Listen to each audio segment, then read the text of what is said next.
Terminator 2D No Fate story mode opens with a shot of a rolling stretch of tarmac, its yellow center lines infinitely scrolling past at regular intervals as moody industrial music plays out behind it. It's a sight that should feel familiar to any fan of Terminator 2 Judgment Day, as it's similar but not identical to the final scene from the movie's theatrical release. The unknown future rolls toward us. I face it for the first time with a sense of hope. The monologue that accompanies it is different too, delivered in the game by blocks of text rather than by Sarah Connor's distinctive whispered voice from the film.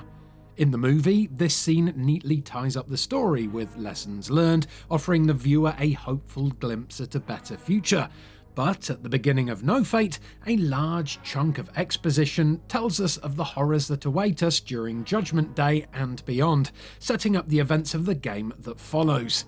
Despite the differences, this intro feels incredibly authentic to the atmosphere of James Cameron's juggernaut of an action movie, instantly tapping into a vein of T2 nostalgia while at the same time being handled differently enough to give the game its own unique flavour. That's the Terminator 2D No Fate experience in a nutshell, really. It's incredibly faithful to the source material, but it's also not afraid to mix things up a bit or to add in some unexpected alternatives in order to best serve the gameplay. Bitmap Bureau's Terminator 2D No Fate isn't just a love letter to one of the greatest movies ever made though, it's also a tribute to 90s gaming, of Super Nintendo side-scrollers and arcade action games. People who lived through that era will immediately notice similarities between No Fate and the Contra/Probotector series as you run left to right, shooting enemies and occasionally jumping up or down onto different parts of the scenery. But other influences from the time are felt here too. The tutorial level, a brand new scene that doesn't feature in the movie, opens with an homage to Double Dragon, as John Connor is punched in the gut and then slung over the shoulder of a muscle-bound bad guy. Later that same level, enemies lean out of windows and shoot down at Sarah, and you, unable to shoot in any directions other than horizontal, vertical or diagonal, need to position her in just the right way to take them out. Just like in the RoboCop arcade and home computer games from the late 80s. There are side-on vehicle chase sequences where you need to watch the edges of the screen for oncoming obstacles, a la Battletoads' frustrating turbo tunnel level, although in No Fate it's nowhere near as aggravating, and Double Dragon's overpowered elbow smash also makes an appearance, albeit in the form of a backhand from Arnie during the game's wonderful bar fight level. So sweet. Come on. Bringing the comparisons back to Contra though, No Fate's Future War levels, where you play as a grizzled John Connor, are heavily inspired by Konami's action shooter series. Featuring a very familiar defensive wall boss, weapon pickups that grant things like split-shot fire or homing plasma bolts, and even a faux Mode 7 set piece where an HK bomber flies at the screen and napalms the ground, these levels create fun flashbacks to games gone by, whilst also adding in a few simple extras that should satisfy those with more modern appetites, like being able to take cover behind walls or roll out of harm's way. Once the heady buzz of a bunch of remember berries wears off though, you'll soon realise that these sections are the weakest part of the package. You see, No Fate is absolutely at its best when it's trying something different. When it's not being a simple Contra clone, it's taking scenes from the movie proper and turning them into playable moments that not only mirror the events of the film, but also add to them in interesting ways. The famous bar fight where a naked Arnold asks for clothes, boots and a motorcycle is a good example, as the scene gets extended slightly and momentarily turns the game from a shooter to a beat-em-up, complete with a cheeky little jukebox-based musical Easter egg.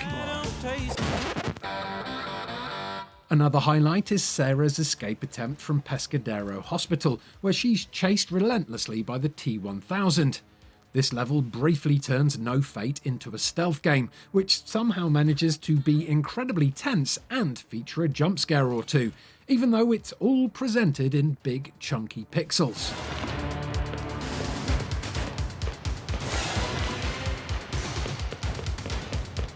And what pixels they are. No Fate's retro aesthetics are gorgeous, marrying old-school digitized film stills for cutscenes between levels with stunningly animated sprites during the actual gameplay. Highlights of these include the way Sarah's body swings from side to side due to the momentum caused by jumping up and onto the rungs of a ladder, or the start of the aforementioned hospital escape level where the T-1000 kills and then copies the coffee-drinking hospital guard.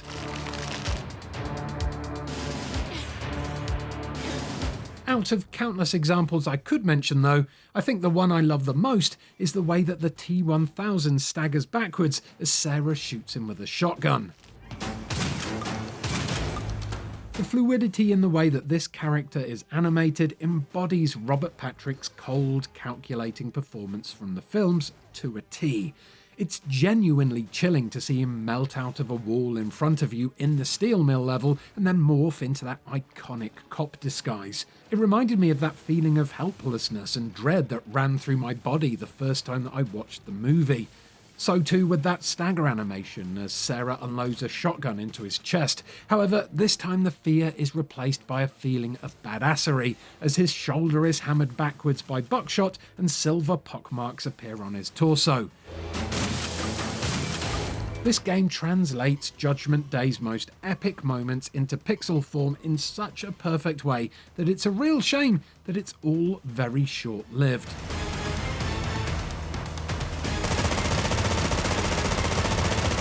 Obviously, as a 90s style side-scrolling action shooter, brief levels and a short story are to be expected. There weren't as many 90-hour plus games back then as there are now, that's for sure, but it is still possible to smash through the entire story mode in under an hour, and have everything on the main menu unlocked in less than 3.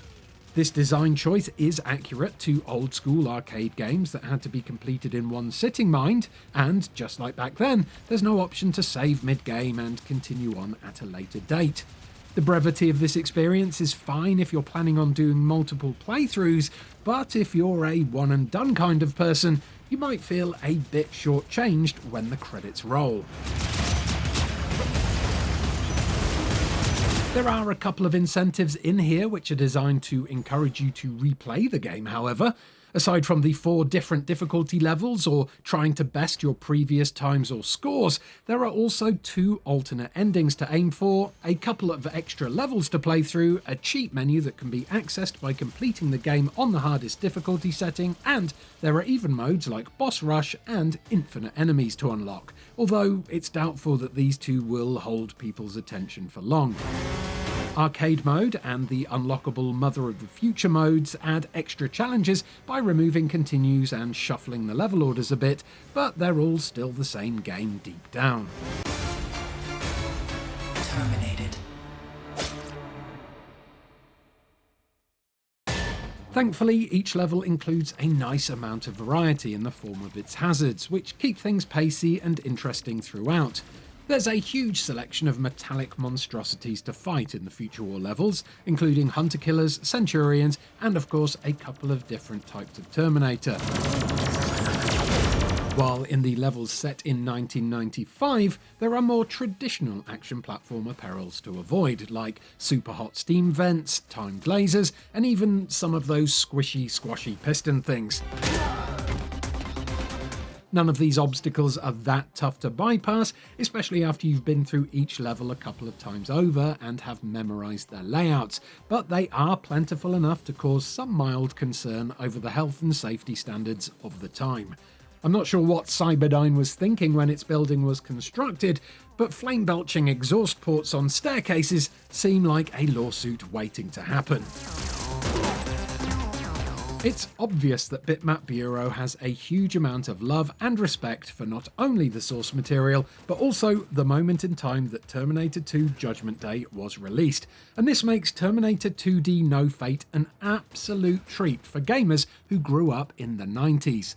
with sounds and visuals that will transport you back to when you watched the best bits of the movie for the first time, and gameplay that will remind you of wired controllers and inserting coins in cartridges, No Fate is a little bit of a time machine itself. Although, thankfully, it's not one that will send a naked man back in time to kill you. Despite a very short runtime which may be off-putting for some, I'll be back for at least a couple more playthroughs before the year is out, so recommending it to you lot is no problemo at all. 4 out of 5. You're scaring away my customers, goddamn freak!